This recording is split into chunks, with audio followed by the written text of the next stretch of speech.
আজ আপনাদের ব্রততী সান্যালের লেখা একটি গল্প পাঠ করে শোনাবো। গল্পটির নাম দৃশ্যমহল। কি রে বন্যা, ব্রেকফাস্ট তো তৈরি, জলদি খেতে বস, কলেজে দেরি হয়ে যাবে তো। তুলতুলে নরম পাউরুটিতে জ্যাম মাখাতে মাখাতে স্বভাবসিদ্ধভাবে চেঁচিয়ে ওঠেন অনুভা। বেডরুমে আয়নার সামনে দাঁড়িয়ে চোখের পাতায় ঘন করে কাজল লাগাতে লাগাতে তখন নিজস্ব কল্পনার দুনিয়ায় হারিয়ে গেছে বন্যা। গতকালও রৌনক প্রপোজ করলো না ওকে, আর কতকালই বা এভাবে অপেক্ষা করবে সে? ওকে মুখ ফুটে নিজে থেকে কোনোদিনই কিছু বলবে না, নাকি শান্তশিষ্ট ছেলেটা চোখের ভাষাটাই পড়তে ভুল করে ফেললো বন্যা? লম্বা একটা দীর্ঘশ্বাস ফেলে ফিজিক্স প্র্যাকটিক্যাল খাতাটা মনে করে ব্যাগে ঢোকায় বন্যা। রৌনক চেয়েছিল যে কাল। জ্বরে ভুগে পুরো একটা সপ্তাহ ক্লাস মিস করেছে বেচারা। ক্লাসের সবচেয়ে মেধাবী ছেলেটা বন্যার এত ভালো বন্ধু, ওর কাছে প্র্যাকটিক্যাল খাতা চেয়েছি। এ কি কম ভাগ্যের ব্যাপার নাকি? আয়নায় সবুজ কুর্তি পরিহিতা প্রায় কৃষ্ণাঙ্গ নিজেকে একবার আর চোখে দেখে নেয় বন্যা। তারপর এই তো আসছি মা বলে দৌড়ে রুম থেকে বেরিয়ে যায় সে। হ্যাঁ মিস্টার রায়চৌধুরী, আমি ঠিক বিকেল 5টায় পৌঁছে যাব আজ। আপনি একদম চিন্তা করবেন না, রাখি এখন তবে। মোলায়েম গলায় মুঠোফোনে বার্তালাপ শেষ করে লম্বা একটা শ্বাস নেন মিসেস অনুভা চট্টোপাধ্যায়। লেখিকা হওয়ার জ্বালাও কি কম নাকি? আজ এই পত্রিকায় লেখা দাও, কাল অমুক সাহিত্য সভায় গিয়ে বক্তৃতা দাও, কোনো দিকে কোনো ছাড় নেই যেন। বিরক্ত মুখে আলমারি খুলে হালকা নীল রঙের কাঞ্জিভরমটা বের করে বিছানায় সাজিয়ে রাখেন তিনি। গত জুনে 50-এ পা দিয়েছেন, অথচ কে বলবে দেখলে? সর্বাঙ্গ দিয়ে রূপ যেন ফেটে পড়ছে। আজকের বক্তৃতাটা মনে মনে একবার ঝালিয়ে নিচ্ছিলেন তিনি। হঠাৎ মুঠোফোনে টুং শব্দে সম্বিত ফেরে তাঁর। অনু, একবার কি দেখা করা যায় না? এত ঘৃণা করিস আমায়? উত্তর দিস প্লিজ। হোয়াটসঅ্যাপ মেসেজটা সিন করেই মুঠোফোনটা বিছানায় ছুঁড়ে দেন অনুভা। মসৃণ গাল বেয়ে গড়িয়ে পড়ে 2 ফোঁটা জল। ব্লক অপশনে ক্লিক করতে গিয়েও কেন যেন হাত কেঁপে যায় বারবার। পদশব্দ পেয়ে ঘরের বাইরে সিঁড়ির দিকে ঘুরে তাকান তিনি। শেখর দাঁড়িয়ে আছে চুপচাপ, মুখে যথারীতি তাচ্ছিল্যের সেই প্রতিক্রিয়া। পা থেকে মাথা অবধি নিজের স্ত্রীকে একবার জরিপ করে নিয়ে ব্রেকফাস্ট টেবিলের দিকে সদর্পে পা বাড়ান তিনি। And the best writer award goes to mister Shekhar Majumdar. হাততালিতে মুখরিত হয়ে ওঠে সমস্ত কলেজ অডিটোরিয়ামটা। গর্বিত মুখে স্টেজে ওঠে ফাইনাল ইয়ারের বুদ্ধিদীপ্ত ছাত্র শেখর। ফেস্টে আয়োজিত শর্ট স্টোরি রাইটিং কম্পিটিশনে প্রথম স্থান অধিকার করেছে সে। স্টেজের এক কোনায় মুখ চুন করে দাঁড়িয়ে আছে ফার্স্ট ইয়ারের সবচেয়ে সুন্দরী ছাত্রী অনুভা। সে ভাবেনি প্রাইজটা তার হাত থেকে এভাবে ফসকে যাবে আজকে। দ্বিতীয় পুরস্কার তাকে তৃপ্তি এনে দিতে পারেনি একেবারেই।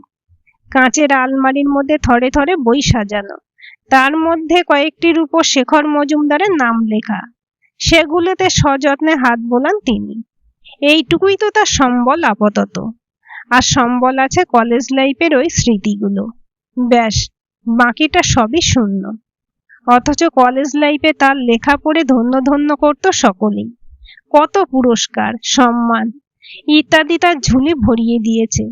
অনুভার লেখার গুণগত মান তখন বেশ মন্দ। কলেজের সিনিয়র শেখরদার উপন্যাসগুলি গোগ্রাসে গিলত সে। শিখতে চেষ্টা করত লেখার টেকনিক, ভাষা, আরো কত কি। শেখরের প্রথম 2-3টি উপন্যাস বাজারে শোরগোল ফেলে দিয়েছিল। কিন্তু তারপর কি হলো? তার প্লটগুলি নাকি বড্ড কমন, এন্ডিং প্রেডিক্টেবল, পড়ে মজা নেই, এমনই বলা বলি করতে লাগলো সকলেই। ছোটখাটো ম্যাগাজিনগুলো নিয়মিত তার লেখাগুলো নিতে থাকলেও উপন্যাসগুলি আর একটুও জনপ্রিয় হয়ে উঠল না।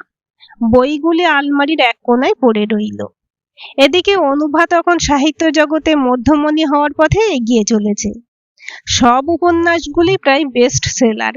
প্রত্যেকটি বিখ্যাত ম্যাগাজিন তার দ্বারে উপস্থিত হয়ে লেখা ভিক্ষা করছে প্রতিদিন। লজ্জায় অপমানে কলমকে চিরকালের জন্য ত্যাগ করেছিলেন শেখর, হয়তো খানিকটা অভিমানেও। তখন থেকে অনুভার প্রতি জন্ম নিয়েছিল অদ্ভুত এক অনীহা, যা অটুট আছে আজও। হয়তো হঠাৎ সেদিন ওভাবে কলমকে চিরতরে ত্যাগ না করলে পাঠক শেখর মজুমদারের আরো কিছু চমকপ্রদ লেখা পড়তে পারত। ওনার কলম আরো ক্ষুরোধার হতে পারত সময়ের সাথে, কিন্তু না, তার হলো কই। আজ এত বছর পর তো আর সম্ভবও নয়। অনুভার সঙ্গে সম্পর্কটাও কেমন শীতল হয়ে গেল। কতদিন হয়ে গেল কথা বলা বলি পর্যন্ত বন্ধ প্রায়, অথচ শেখর তো সেদিন মেনেই নিয়েছিলেন সবকিছু, নাকি মন থেকে আদতে মানতে পারেননি কোনোটাই, কে জানে। প্রায় দৌড়ে ক্লাসে ঢোকে বন্যা, বড্ড দেরি করে ফেলেছে আজ। একে তো বাড়ি থেকে সেজে গুজে বেরোতে খানিক দেরি হয়ে গিয়েছিল, তার মধ্যে আবার ওই হতচ্ছাড়া ট্রাফিক জ্যাম। ক্লাসরুমে গিয়ে উঁকি মারে সে, যথারীতি প্রথম লেকচারটা মিস করেছে সে। না, রৌনক নেই এখানে, বোধহয় ক্যান্টিনে গিয়ে বসে আছে। হ্যাঁ, ঠিকই ধরেছে সে, ক্যান্টিনেই বসে রৌনক ঋষিতার খাতা থেকে প্র্যাকটিক্যালগুলো টুকছে। পাশে হাসি মুখে সুন্দরী ঋষিতা দিব্যি বসে। চোখে জল চলে এলো বন্যার। ওকে তবে খাতাটা কেন আনতে বলল রৌনক? বললেই তো হতো ঋষিতার খাতা থেকেই টুকতে চাই ও। এমন অপমান করার আদৌ কি প্রয়োজন ছিল? কি রে, একা ক্লাসরুমে বসে কি করছিস? সকাল থেকে একবারও তো কথা বললি না আমার সঙ্গে। অভিমানী সুরে বলে রৌনক। আজকের মতো কলেজের ক্লাসগুলি কিছুক্ষণ আগেই সমাপ্ত হয়েছে। কেন রে রৌনক, তোর কি বন্ধুর অভাব নাকি? ঋষিতা, দেবযানী, আরো কতজন আছে, আমি তো কেউ নই। অভিমানের সুর যতটা সম্ভব আড়াল করে রুক্ষ স্বরে বলে ওঠে বন্যা, যদিও চোখের পাতা দুটো এখনো বেশ ভিজে ভিজে। এমন কথা শুনে রৌনক খানিকক্ষণ চুপ করে যায়, তারপর হঠাৎ কারণটা আন্দাজ করতে পেরে বলে, তুই ভুল বুঝছিস রে। তুই খুব দেরি করছিলি, আর স্যার বলছিলেন যত তাড়াতাড়ি সম্ভব প্র্যাকটিক্যাল খাতাটা লিখে আমি যেন আজই জমা দিই, আর ক্লাসের পর গিয়ে এক্সপেরিমেন্টগুলো নিজের হাতে একবার করে নিই। ঋষিতার কাছে বাই চান্স ছিল খাতাটা, তাই লিখছিলাম। এর জন্য এত রাগ? ফিক করে হেসে ফেলে রৌনক। মাথাটা যেন আরো গরম হয়ে যায় বন্যার। তুই প্র্যাকটিক্যাল করতে যা বলে হঠাৎ উঠে গিয়ে ক্লাসরুম থেকে দুমদাম করে বেরিয়ে যায় সে। উফ, রাগ করিস না রে, কাল বিকেলে ফুচকা আর পাঁপড়ি চাট খাওয়াবো তোকে, চেঁচিয়ে বলে ওঠে রৌনক। যদিও তা বোধহয় বন্যার কান অবধি পৌঁছায় না, ততক্ষণে সিঁড়ি দিয়ে গটগট করে নামতে শুরু করে দিয়েছে সে। দরজার আড়াল থেকে কেউ একজন এতক্ষণ ধরে চুপিসারে খেয়াল করছিল ওদের। বন্যা হন্তদন্ত হয়ে নেমে যেতেই সেও আস্তে আস্তে চলে যায় ওখান থেকে, রৌনকের নজর এড়িয়ে অবশ্যই। আজকে সাহিত্য সভাটা সত্যি সত্যিই মন্দ ছিল না। এত জ্ঞানীগুণী ব্যক্তিদের সমাহার, চাঁদের হাট বসে গিয়েছিল যেন। এছাড়াও অনুভাকে সকলে বড্ড কদর দেখিয়েছে, মনটা ভরে গেছে ওনার। অবশ্য দেখাবে নাই বা কেন, জনপ্রিয়তা যে প্রত্যেক দিন লাফিয়ে লাফিয়ে বেড়েই চলেছে। কতগুলি ম্যাগাজিনের সম্পাদক অন্তত একটা লেখা দেওয়ার জন্য অনুরোধ করলো। পাঠকরা উদ্গ্রীব হয়ে প্রশ্ন করছিল এর পরের বইটা কবে প্রকাশিত হতে চলেছে। নিজের উপর যেন বড্ড গর্ব হচ্ছে আজ। সদর্পে একগাদা উপহার ও ফুলের তোড়া নিয়ে সভা থেকে বেরিয়ে নিজের গাড়ির উদ্দেশ্যে হাঁটতে থাকেন তিনি। হঠাৎ পা দুটো যেন আটকে যায় তার। কে দাঁড়িয়ে আছে তার গাড়ির পাশে? বিমান, সত্যিই বিমান। মাঝখানে 25টা বছর কেটে গেলেও ওকে চিনতে ভুল হতে পারে না অনুভার, কখনো নয়। এত বছর পর ফেসবুকে ফ্রেন্ড রিকোয়েস্টে অ্যাকসেপ্ট করা বোধহয় সত্যিই উচিত হয়নি, আর ফোন নম্বর দেওয়াটা তো একেবারেই নয়। এত দুর্বল কি করে হয়ে পড়েছিল সে? অবশ্য এত বছর পর মানুষটাকে দেখে এখনো কি যথেষ্ট দুর্বল হয়ে পড়ছে না সে? ও মা, কি সুন্দর রে আঁকাটা। সত্যি ইংলিশ অনার্সে ভর্তি না হয়ে তোর আর্ট কলেজে ভর্তি হওয়াই উচিত ছিল। একদিন তুই বিখ্যাত শিল্পী হবি, মিলিয়ে নিস আমার কথাটা। অনুভার প্রাণ খোলা প্রশংসায় গদগদ হয় বিমান, বিগলিত হয়ে বলে ওঠে, আমি কোনোদিন শিল্পী হতে পারবো কিনা জানি না, তবে তুই একদিন বিখ্যাত লেখিকা হবি এই ব্যাপারে আমি নিশ্চিত। তবে সেদিনও তোর হাত কিন্তু আমার হাতেই থাকবে, বুঝলি? বিমান আলতো করে কাছে টেনে নেয় তার প্রেমিকাকে। সুন্দরী অনুভার মুখ লজ্জায় লাল হয়, ছদ্ম রাগ দেখে একটু দূরে ঠেলে দেয় বিমানকে, বলে ওঠে, আমার আর লেখিকা হওয়া। সেদিনের কম্পিটিশনের প্রাইজটাও তো শেখরদাই ছিনিয়ে নিল। আমি দাঁড়িয়ে দাঁড়িয়ে শুধু দেখলাম। কি জানি কিভাবে এত ভালো লেখে মানুষটা, দেখে বড্ড শিখতে ইচ্ছে হয়, কিন্তু শেখা আর হয়ে ওঠে কই। শেখরের কথা উঠতেই একটু গম্ভীর হয়ে যায় বিমান, তিক্ত স্বরে বলে ওঠে, ছাড় তো ওর কথা। প্রতিদিন আমাদের কথার মধ্যিখানে অন্তত একটিবার ওর কথা না তুললে তো শান্তি হয় না নাকি? আর এমনিতেও আমার যেন মনে হয় শেখরদা তোকে পছন্দ করে। তোরও কি পছন্দ নাকি ওকে? তাহলে আগে থেকেই বলে দে আমায়। সত্যিই তো, কত সুপুরুষ দেখতে ওকে। আমার মতো কালো রোগা ছেলেকে পাত্তা দিবি বা কেন বল? তার উপর আবার মধ্যবিত্ত। সেদিনই তো দেখলাম লাইব্রেরিতে বসে দিব্যি গল্প করছিস। অন্য কোনো প্রেমিক হলে সহ্য করতো এসব? নেহাত আমি বলেই আজও টিকে আছি। আহত হয় অনুভা, চোখের কোলে জল টলটল করতে থাকে। বলে, তুই কিভাবে ভাবতে পারলি এমনটা? তোকে ছেড়ে অন্য কাউকে আমি আমার জীবনে কল্পনাও করতে পারি না রে। তোর সঙ্গে আমার সম্পর্ক যদি কোনোদিন কোনো কারণে ভেঙেও যায়, তবু শেখরদার কাছে যাওয়ার প্রশ্নই ওঠে না। আর সেদিন লাইব্রেরিতে আমরা সাহিত্য নিয়ে আলোচনা করছিলাম, কিভাবে আমার লেখার স্টাইলটা বেটার করা যায়, সেই ব্যাপারেই। আর তুই কিনা এসব ভেবে বসে আছিস? ছি! সেদিনের সেই বিমানের সঙ্গে আজকের মধ্যবয়স পেরিয়ে আসা বিমানের মিল খুঁজতে খুঁজতে কোল্ড কফিতে চুমুক দেয় অনুভা। সত্যি, সময় মানুষকে কতই না বদলে দেয়। শুধু চোখ দুটোর ভাষা বোধহয় কোনোদিনও বদলায় না, কোনো কথা জোগায় না তার মুখ দিয়ে। ভালো আছিস অনু? শেখরদা খুব সুখে রেখেছে তোকে না রে? বিমানের কথায় চোখে জল চলে আসে অনুভার। কোনো ক্রমে সামলে নিয়ে বলে, হ্যাঁ রে, সত্যিই খুবই সুখে রেখেছে। আজ কোনো দিকে কোনো অভাব নেই আমার। আর সব থেকে বড় কথা, আমায় সম্মান দিয়েছে, তা তুই কোনোদিন দিতে পারিসনি। খানিকক্ষণ চুপ করে যায় বিমান, দীর্ঘশ্বাস ফেলে নিম্ন স্বরে বলে, মাঝে মাঝে দেখা করবি অনু? 25 বছর ধরে কত শহরে তো ঘুরলাম। বোহেমিয়ান হয়ে জীবন কাটানোর ইচ্ছে ছিল, কাটিয়েছি এতদিন, কিন্তু শান্তি পাইনি কোথাও। তাই আজ শিকড়ে ফিরে এসেছি, তোর খুব কাছে। আর কোনোদিন কলকাতা ছেড়ে যাব না, দেখে নিস। তোর আশায় জল ঢেলে দিয়ে শিল্পী হওয়াটা নিজের হাতে জলাঞ্জলি দিয়েছিলাম, শুধু দেশ বিদেশ ঘোরার নেশায়। কেন যে আস্তে আস্তে সাধনা থেকে সরে এলাম, আটকাতে পারলি না তুই। দীর্ঘশ্বাস ফেলে অনু।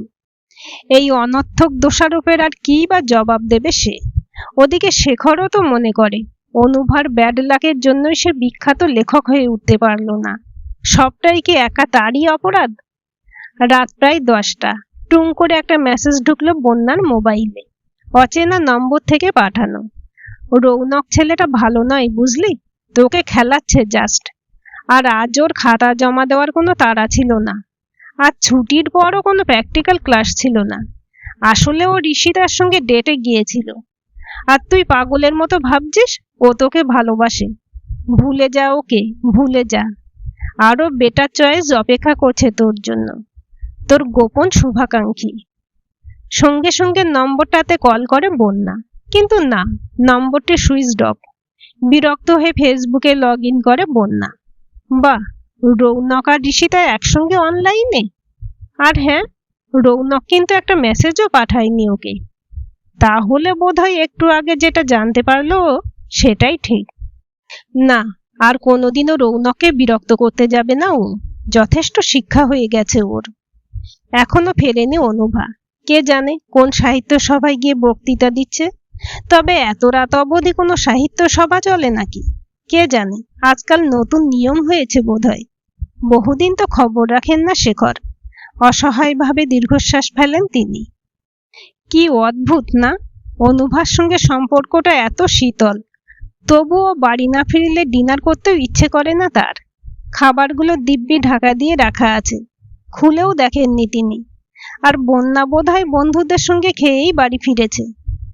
আজ বহুদিন পর নিজে থেকে ম্যাগি বানিয়ে খাওয়ার ইচ্ছে হলো তার। পড়ে থাক শুকনো রুটি আর তরকারি। 2 প্লেট বানিয়ে বন্যার ঘরের দরজায় গিয়ে থমকে যান তিনি। মেয়েটা কাঁদছে কেন? ওর জন্য অদ্ভুত একটা স্নেহের ঝর্ণা আছে শেখরের মনে, যা আজ পর্যন্ত অপ্রকাশিতই থেকে গেছে। একবার মনে হলো পিতৃসুলভ স্নেহে কাছে টেনে নিয়ে তার মাথায় হাত বুলিয়ে দেন, কান্নার কারণ জিজ্ঞেস করেন। তারপরই সামলে নেন নিজেকে। কতটুকুই বা অধিকার তার? আজকাল মুক্ত পাখি হয়ে বড্ড উঠতে ইচ্ছে করে রে অনু। এই খাঁচায় বন্দি থাকা যেন অসহ্য হয়ে উঠছে দিন দিন। কলেজ ক্যাম্পাসের ধারে কৃষ্ণচূড়া গাছটি ছায়ায় বসে আনমনা হয়ে বলছিল বিমান। মুচকি হাসে অনুভা। হাসলে বড় সুন্দর দেখায় ওকে। গালে মিষ্টি একটা টোল পড়ে। বলে ওঠে, বুঝেছি, এই ইংরাজি সাহিত্য নিয়ে পড়াশোনার পোষাচ্ছে না তোর। আগেই তো বলেছি আর্ট কলেজে ভর্তি হওয়া উচিত ছিল তোর। আঁকাটা সিরিয়াসলি করতে শুরু কর এবার থেকে। ভবিষ্যতে তোর ক্যারিয়ারটা আঁকা নিয়েই গড়ে উঠুক, এমনটাই দেখতে চাই রে আমি। অনুভাকে অবাক করে দিয়ে বিমান বলে ওঠে, সেই রকম মুক্তির কথা বলিনি রে অনু। আমি আঁকা বা সাহিত্য নিয়ে পড়াশোনা কোনোটাই সিরিয়াসলি করতে পারবো বলে মনে হয় না। আমি দেশ বিদেশ ঘুরতে চাই। কোনো পিছুটান থাকবে না, কোনো দায়িত্ব থাকবে না, শুধু আমি আর আমার বাঁধন ছাড়া ইচ্ছেগুলো, ব্যাস। যখন পাহাড়ের কোলে উপত্যকার বুকে বসে হাতে তুলি নিতে ইচ্ছে হবে নেব, আর না হলে নেবই না। তখন আমি দেখব, দু চোখ ভরে শুধু দেখে যাব রং বেরঙের পাহাড়, শহর, উপত্যকা, মরুভূমি, দ্বীপ, যেখানে যতদিন প্রাণ চাই থেকে যাব আর উপভোগ করব। অনুভার বুক যেন এক অজানা আশঙ্কায় কেঁপে ওঠে। মনে মনে বলে, তাহলে আমায় এত ভালোবাসলি কেন বিমান? অল্প বিরতি নিয়ে সাহস করে বলে ওঠে, তবে আমার দায়িত্ব নিতে হবে না বুঝি তোকে? তুই দেশ বিদেশ ঘুরে বেড়াবি আর আমি একা একা কি করব শুনি? তার গলায় অভিমানের সুর স্পষ্ট। আরে পাগলি, তোকেও সাথে নিয়ে যাব তো আমি। একসঙ্গে মরুভূমির বুকে গিয়ে ঘর বাঁধবো, উটের পিঠে চেপে ঘুরে বেড়াবো। হাসতে হাসতে সেদিন বলে উঠেছিল বিমান। আজও কত স্পষ্টভাবে মনে আছে অনুভার। বিকেল থেকেই কেমন চোখটা যেন জ্বালা জ্বালা করছে শেখরে। সন্ধ্যের পর থেকে মাথাতেও যেন হালকা ব্যথা অনুভব করছে। অনুভা আজকাল প্রায় সন্ধেবেলায় বাড়ি থাকে না। রোজই ফিটফাট হয়ে বেরিয়ে যায়, ফেরে সেই সন্ধে কাবার করে। কে জানে কোথায় যায়। হয়তো নিজের একাকিত্বকে দূর করার জন্য কোনো নতুন সঙ্গী খুঁজে পেয়ে গেছে। একজন ব্যর্থ লেখক ও ব্যর্থ স্বামী তো সারা জীবনে কিছুই দিতে পারল না বেচারিকে। লেখালেখি করে সাহিত্য সভায় গিয়ে অথবা নতুন সঙ্গী পেয়ে যদি ভালো থাকে অনুভা, তো থাক না। অনুভা শূন্য ঘরের দিকে উঁকি মারে শেখর। স্টাডি টেবিলের উপর কাগজ আর পেন ছড়ানো থাকে প্রায় সব সময়, কিন্তু আজ নেই। বেশ পরিপাটি করেই গুছিয়ে রাখা সবকিছু। মানে ঠিকই ধরেছে সে। বেশ কিছুদিন যাবৎ সম্ভবত লেখালেখিতে হাত দেয়নি অনুভা। আলাদা ঘরে থেকেও স্ত্রীর ওপর কিন্তু যথেষ্ট নজর রাখে শেখর, শুধু বুঝতে দেয় না এই যা। বিছানা জুড়ে রং বেরঙের শাড়ির সম্ভার। বুঝে উঠতে পারছিল না বোধহয় কোনটাই বেশি মানাবে তাকে। বোকা মেয়েটা বোঝে না, ওকে যে কোনো রঙেই অপূর্ব সুন্দরী লাগে। বন্যাও বাড়ি ফেরেনি এখনো। সকালে বলেও যায়নি যে দেরি হবে। একটু যেন চিন্তা হতে থাকে শেখরের। কলেজ তো অনেকক্ষণ আগেই শেষ হয়ে যাওয়ার কথা, আর সে যতদূর জানে আজকের দিনে কোনো টিউশনও থাকে না মেয়েটার। কোথায় গেল তবে? কোনো বান্ধবীর বাড়ি? ফোন করা উচিত কি একটা। মুঠো ফোনে নম্বর ডায়াল করেও ইতস্তত করে শেখর। অবশেষে ফোনটা টেবিলে নামিয়ে রাখে। না থাক, যে যার মতো জীবন উপভোগ করতে চায় করুক না, তিনিই বা কেন বাধা হয়ে দাঁড়াবেন অহেতুক। দীপ্তর সঙ্গে আজকে ডিস্কে এসেছে বন্যা। আসার খুব যে ইচ্ছে ছিল তা নয়, বরং একটু বাধোবাধই ঠেকছিল বইকি। সেদিন মুঠোফোনে রৌনক ও ঋষিতার ব্যাপারে জানতে পারার পর থেকে খানিক জোর করেই নিজেকে তাদের থেকে দূরে সরিয়ে নিয়েছে সে। ক্লাসে, লাইব্রেরিতে, ক্যান্টিনে বারবার এড়িয়ে গেছে ওদের। হয়তো রৌনককে খানিকটা কষ্ট দিয়েই। না, ভালো থাকুক ওরা, আর বন্যা নিজের মতো ভালো থাকুক। ইকোনমিক্স অনার্সের ছাত্র দীপ্ত যেচে একদিন আলাপ করেছিল। চুপচাপ এক মনে লাইব্রেরিতে বসেছিল বন্যা। মুখের সামনে খুলে রাখা ফিজিক্স বইটার দিকে তাকাতেও ইচ্ছে করছিল না। কি ম্যাডাম, একা কেন? বন্ধুরা কই? একগাল হেসে অচেনা একটা ছেলে এসে তার পাশে বসেছিল। পুরোপুরি অচেনা বললে ভুল হবে, ছেলেটাকে কলেজে বেশ কয়েকবার দেখেছে বন্যা, তবে নাম আর ডিপার্টমেন্টটা জানতো না, এই আর কি। দীপ্তর বাবা বড় বিজনেসম্যান। পার্টিতে যাওয়া, ডিস্কে গিয়ে নাচানাচি করা ওর রোজকার অভ্যাস। বন্যা পুরোই বিপরীত। তবু কে জানে কিভাবে বন্ধুত্ব হয়ে গেল। হয়তো দীপ্তর অতিরিক্ত আগ্রহের ফলেই। বন্যার কলেজে খুব একটা বেশি বন্ধু ছিল না কোনোদিন, আর ইদানিং তো আরোই একলা হয়ে গিয়েছিল। তাই একটা মাত্র খুঁটি পেয়ে আঁকড়ে ধরেছিল কোনো ক্রমে। আই লাভ ইউ বন্যা, আমি তোকে সত্যিই ভালোবাসি খুব। ডিস্কের বাইরে হঠাৎ হাঁটু মুড়ে বসে প্রপোজ করে বসলো দীপ্ত। বন্যা তো হতচকিত, খানিকক্ষণ কোনো কথাই জোগায় না তার মুখে। তুই আমার খুব ভালো একজন বন্ধু দীপ্ত, কিন্তু তার বেশি কিছু ভাবতে পারিনি তোকে নিয়ে, মাফ করিস আমায়। আর এভাবে হাঁটু মুড়ে বসে থাকিস না, উঠে পড় প্লিজ, ইতস্তত করে উত্তর দেয় বন্যা। হাউ ডেয়ার ইউ বন্যা, বিজনেসম্যান অভিষেক চ্যাটার্জির ছেলে দীপ্ত চ্যাটার্জি তোকে নিজে থেকে প্রপোজ করছে আর তুই না বলছিস? সাহস তো কম নয়। আমি জন্ম থেকে যা যা চেয়ে এসেছি তাই তাই পেয়েছি, সেটা জানিস? দীপ্তর কথা সুর দেখে চমকে ওঠে বন্যা। ও চোখ মুখ থেকে রাগ যেন ঠিকরে বেরোচ্ছে। হ্যাঁ বলবি কিনা বল, আমি তোকে খুব সুখে রাখবো, কোনো অভাব থাকতে দেব না, এই শেষবারের মতো বলছি, প্রায় হুমকির সুরে বলে ওঠে দীপ্ত। বললাম তো না, কেন জোর করছিস? বন্যার কণ্ঠে বিরক্তির সুর স্পষ্ট। হঠাৎ দীপ্ত হাত চেপে ধরে ওর, ক্রোধে উন্মত্ত হয়ে টানতে টানতে কোথায় যেন নিয়ে যেতে থাকে।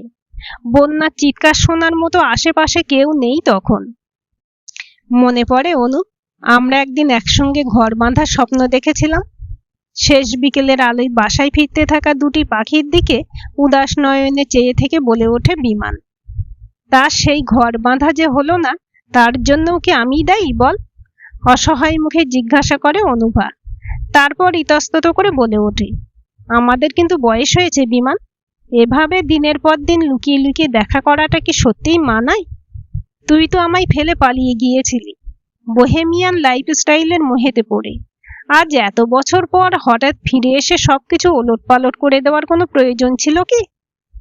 অ্যানাও বলতো জানিস, আমার জন্ম নাকি সবকিছু ওলটপালট করে দেওয়ার জন্যই।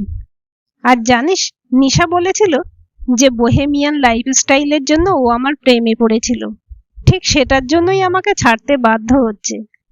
আর এই যে তুই প্রত্যেকদিন ছুটে আসছিস আমার সঙ্গে দেখা করতে, নিজের সংসার ফেলে, শেখরদাকে ভুলে।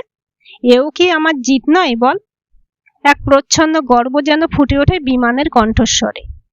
নিশা, অ্যানা, যে মানুষটিকে সে কোনোদিন ভুলতে পারেনি, প্রাণপণে অনিচ্ছাকৃতভাবে হলেও মনে মনে ভালোবেসে গেছে, যার উপস্থিতির জন্য শেখরের সঙ্গে ওর সম্পর্কটা কোনোদিনও স্বাভাবিক পর্যায়ে পৌঁছতে পারল না, সেই মানুষটা এত বছর ধরে বিভিন্ন নারীর সঙ্গে সম্পর্ক ভাঙা গড়ার খেলা খেলে গেছে। নিজেকে খুব বেশি নিচে নামিয়ে ফেলেছিল অনুভা, বারবার ওর ডাকে সাড়া দিয়ে। কেমন যেন অসহনীয় বোধ হতে থাকে তার। নিশা, অ্যানা, এরা কারা বিমান? খানিক ভয়ে ভয়ে যেন প্রশ্ন করে ফেলে সে।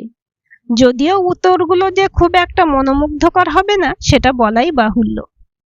গত 25 বছর ধরে কত শহর গ্রামে যে ঘুরলাম, কত ধরনের চাকরি যে করলাম, কখনো দোকানে, কখনো কোনো বড় অট্টালিকায়, কখনো বা ছোটখাটো আশ্রমে, কোথায় কোথায় না রাত কাটিয়েছি।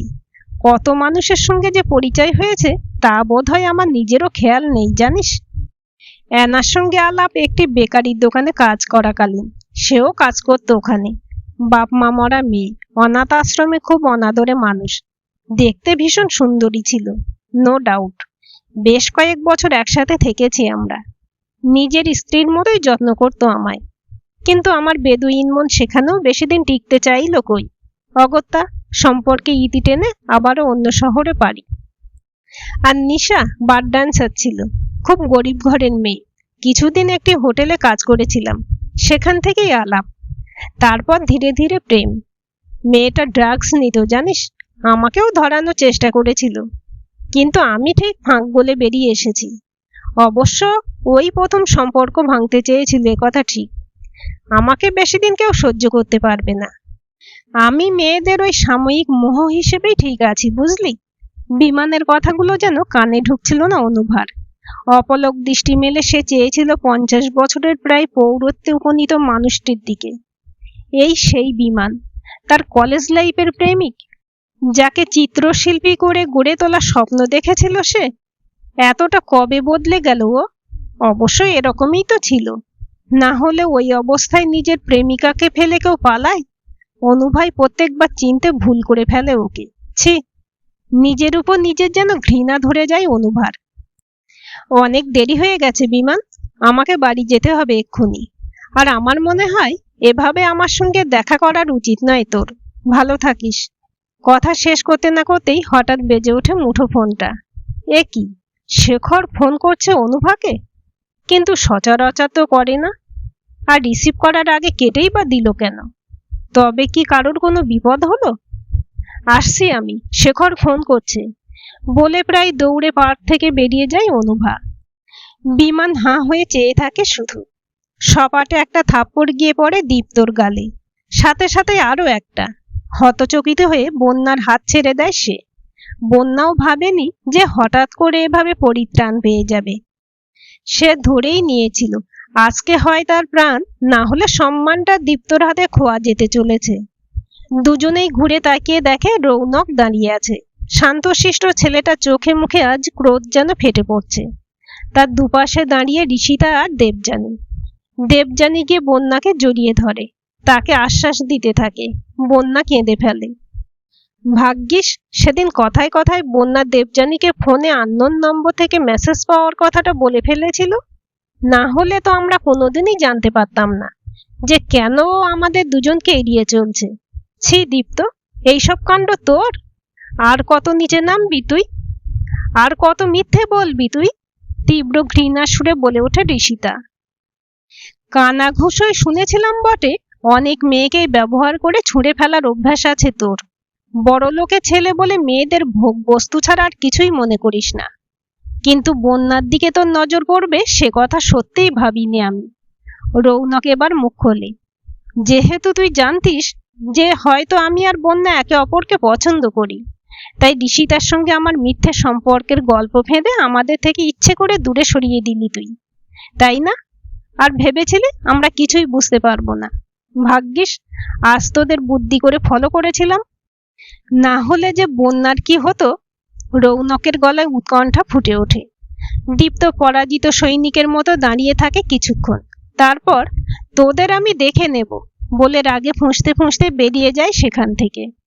বন্যা অবাক হয়ে চেয়ে থাকে তার তিন সত্যিকারের বন্ধুর দিকে। সত্যি, মানুষ চিনতে মাঝে মাঝেই কি ভয়ানক ভুল হয়ে যায়, তাই না? আমি তোকে ভালোবাসি বন্যা, খুব খুব ভালোবাসি। শুধু মুখ ফুটে বলে উঠতে পারছিলাম না। ডিস্কের বাইরে হাঁটু মুড়ে বন্যার সামনে বসে রৌনক, হাতে গোলাপ গুচ্ছ। পাশে দাঁড়িয়ে মুচকি হাসছে ঋষিতা ও দেবযানী। কে না কে তোকে মেসেজ করে বলল আমাদের মধ্যে সম্পর্ক আছে, আর তুইও এক কথায় বিশ্বাস করে নিলি? কি বোকা রে তুই! একবার কনফার্ম করতেও তো পারতিস বন্যা। রাগ দেখিয়ে বলে ওঠে ঋষিতা। রৌনক ও ঋষিতা শুধুমাত্র ভালো বন্ধু, ব্যাস। আর রৌনক খুব লজ্জা পাচ্ছিল তোর সামনে নিজের অনুভূতিগুলো কনফেস কিভাবে করবে। আমরা দুজন শুধু সেই ব্যাপারে সাহায্য করতে চেয়েছিলাম ওকে। ওর মন জুড়ে শুধু তুই, বুঝলি পাগলি? হাসতে হাসতে বলে ওঠে দেবযানী। বন্যার দু চোখ বেয়ে অশ্রুর ঢল নেমেছে, তবে তা সব পেয়েছে আনন্দের। আমিও তোকে বড্ড ভালোবাসি রৌনক, সেই কবে থেকে। তুই তো প্রপোজ করছিলি না, অপেক্ষা করে করে ক্লান্ত হয়ে পড়েছিলাম আমি। লজ্জা ভুলে বলে ফেলে সে। পরক্ষণেই তার গাল দুটোই লালচে আভা ফুটে ওঠে। চল বন্যা, এবার তোকে বাড়ি পৌঁছে দিয়ে আসি। বেশ রাত হয়েছে। কাকু কাকিমা নিশ্চয়ই চিন্তায় অস্থির হচ্ছেন এতক্ষণে। বাকি কথা কাল কলেজেই সারা যাবে না হয়। হাত ঘড়ির দিকে তাকিয়ে ব্যস্ত হয়ে বলে ওঠে রৌনক।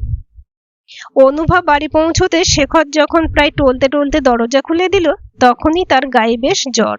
সময়ের সাথে আরো বাড়তে থাকে সেটা। ব্যস্ত সমস্ত হয়ে ওষুধ খাইয়ে চিন্তান্বিত হয়ে বসে থাকে অনুভা। বিমানের ফেরাতে সে কি তার সংসারকে খুব বেশি অবহেলা করে ফেলেছে ইদানিং? নিজের উপর একটা অদ্ভুত ঘেন্না হতে থাকে তার। তুমি ঠিক আছো? হঠাৎ এরকম জ্বর এলো কেন? বড্ড চিন্তা হচ্ছে আমার, কাঁদো কাঁদো স্বরে বলে ওঠে সে। আমার চিন্তা ছাড়ো, এত রাত হয়ে গেল বন্যা বাড়ি ফেরেনি, সেদিকটা একটু দেখো। জ্বরে কোঁকাতে কোঁকাতে কোনো রকমে বললেন শেখর। চমকে ওঠে অনুভা। আরো একবার নিজের প্রতি চরম ঘৃণা বোধ হয় তার। আর শেখরের প্রতি এক অদ্ভুত শ্রদ্ধায় মনটা ভরে যায় তার। কতটা খেয়াল রাখে মানুষটা বন্যার। হঠাৎ বাজতে থাকে অনুভার মুঠোফোনটা। বিমানের নম্বর ফুটে ওঠে স্ক্রিনে। বিরক্ত হয়ে কেটে দেয় সে, কিন্তু আবারও নির্লজ্জের মতো বাজতে থাকে ফোনটা। শেখরের বিছানা থেকে উঠে পাশের ঘরে যায় সে। কলটা রিসিভ করে বলে ওঠে, কেন বারবার ফোন করছিস বলতো? কাল দেখা করবি না অনু? ও প্রান্ত থেকে ভেসে ওঠে, আর কোনোদিনও দেখা হবে না আমাদের বিমান। প্লিজ আর বিরক্ত করিস না আমায়। অনুভার কথা শুনে বিমান চমকে ওঠে, ঠাট্টার সুরে বলে, কেন অনু, আজ হঠাৎ এতদিন পর বুড়ো বরের প্রেমে পড়ে গেলি বুঝি? সেই মানুষটার প্রেমে এতকাল যে পড়িনি কেন, সেটাই সবচেয়ে আশ্চর্যের বিষয়। আচ্ছা বিমান, বেশ কয়েক সপ্তাহ হয়ে গেল দেখা করছি আমরা, একবারও জিজ্ঞাসা করেছিলি তোর আমার সন্তান কেমন আছে, বন্যা কেমন আছে? এ কথা শুনে ফুঁসে উঠে বিমান বলে, কি প্রমাণ আছে যে ও আমার সন্তান? ও তোরা শেখরদার লীলা খেলার ফসল, না হলে শেখরদার বয়ে গিয়েছিল তোকে বিয়ে করতে। ফালতু আমার ঘাড়ে কেন চাপাচ্ছিস? তুই খুব ভালো করে জানিস বিমান, বন্যা আমাদের সন্তান, শেখরদার নয়। তবু দায়িত্ব নিতে পারলি না বল? অন্তঃসত্ত্বা অবস্থায় নির্লজ্জের মতো ফেলে চলে গিয়েছিলি সেদিন, মনে পড়ে? আর ফিরিলি না। বোহেমিয়ান লাইফ স্টাইলে ভাসিয়ে দিলি নিজেকে, আর ভাসিয়ে দিলি আমার ভবিষ্যৎ। শেখরদা কোনোদিনও নিজের অনুভূতি ব্যক্ত করিনি আমার কাছে, কোনোদিনও না, কারণ সে জানতো আমি শুধু তোকে ভালোবাসি। অথচ সেদিন আমার মতো অসহায় একটি মেয়েকে স্ত্রীর মর্যাদা দিতে ও আমার সন্তানের দায়িত্ব নিতে একমাত্র সেই সাহস করেছিল। আজও জ্বরে পড়ে সে বন্যার কথা ভোলেনি। আর তুই নিজে বাবা হয়েও কোনোদিন মেয়েটাকে স্বীকৃতি দিতে পারলি না। ছি বিমান, ছি। ফোনটা কেটে দেয় অনুভা। ফেসবুক ও হোয়াটসঅ্যাপে দৃঢ় হাতে ব্লক করে বিমানকে। না, এবার আর হৃদয় কাঁপে না একটুও। ধীর পায়ে গিয়ে সে দাঁড়ায় শেখরের দরজার বাইরে। জ্বরের ঘোরে অস্পষ্ট স্বরে বকে চলেছে শেখর, বড্ড ভালোবাসি তোমায় অনুভা, বড্ড। এত বছর যদি একবারও এই ভালোবাসা জাহির করার চেষ্টা করতে, স্বামীর অধিকার দাবি করে কাছে টেনে নেওয়ার চেষ্টা করতে, আজ হয়তো আমি অনেক বেশি সুখী হতাম শেখর। দীর্ঘশ্বাস ফেলে মনে মনে বলে অনুভা। কিন্তু তোমার ইগো আর আমার বিমানের প্রতি অহেতুক মোহ আমাদের দুজনের জীবনটাই নষ্ট করে দিল। তখনই বেজে ওঠে কলিং বেল। দৌড়ে গিয়ে দরজা খোলে অনুভা। দেখে বন্যা ফিরে এসেছে। পাশে দাঁড়িয়ে রৌনক, দেবযানী ও ঋষিতা। কেটে গেছে 3টি বছর। আজ রৌনক ও বন্যার এনগেজমেন্ট। আর হ্যাঁ, লেখক শেখর মজুমদারের উপন্যাস দৃশ্যমহলের প্রকাশ অনুষ্ঠানও। গত 3 বছরে স্ত্রী ও কন্যার উৎসাহে শেখর হাতে আবার কলম তুলে নিলেও ছোটখাটো ম্যাগাজিনেই লিখেছেন কেবল। আজ প্রায় 30 বছর পর প্রকাশিত হতে চলেছে তার লেখা কোনো উপন্যাস, তাও আবার তারই জীবনীকে অবলম্বন করে। এনগেজমেন্ট শেষ, উপন্যাসের প্রকাশ অনুষ্ঠানও শেষ। অ্যাটেনশন লেডিজ অ্যান্ড জেন্টেলম্যান, আজ আমার এনগেজমেন্ট তো বটেই, তবে আরও একটি সেলিব্রেশন কিন্তু বাকি আছে। ঠিক 1 মাস আগেই আমার বাবা মায়ের ম্যারেজ অ্যানিভার্সারি কেটেছে। আজ সেই উপলক্ষেই আমি আর রৌনক সারপ্রাইজ দিতে চাই ওদের, লাউড স্পিকারে অ্যানাউন্স করে বন্যা। হাততালির ঝড়ের মধ্যখানে হাসি মুখে বিশাল আকার কেকটিকে একসঙ্গে কাটে শেখর ও অনুভা। তাদের মুখে হাসি জলজল করছে। এত বছর পরও হ্যাপি এন্ডিং হতে পারে তবে। শেখরের মুখে সযত্নে কেকের টুকরো ভরে দিতে দিতে ভাবে অনুভা, আই লাভ ইউ। সকলের নজর এড়িয়ে অনুভার কানের কাছে আলতো স্বরে বলে ওঠে শেখর। সেও বুঝি এত বছর পর নতুন করে আবার হ্যাপি এন্ডিংয়ে বিশ্বাস করতে শিখেছে। গল্পটি কেমন লাগলো কমেন্ট করে জানাবেন। ভালো লাগলে লাইক, শেয়ার এবং সাবস্ক্রাইব করবেন। আর অবশ্যই বেল আইকনটি ক্লিক করে রাখবেন।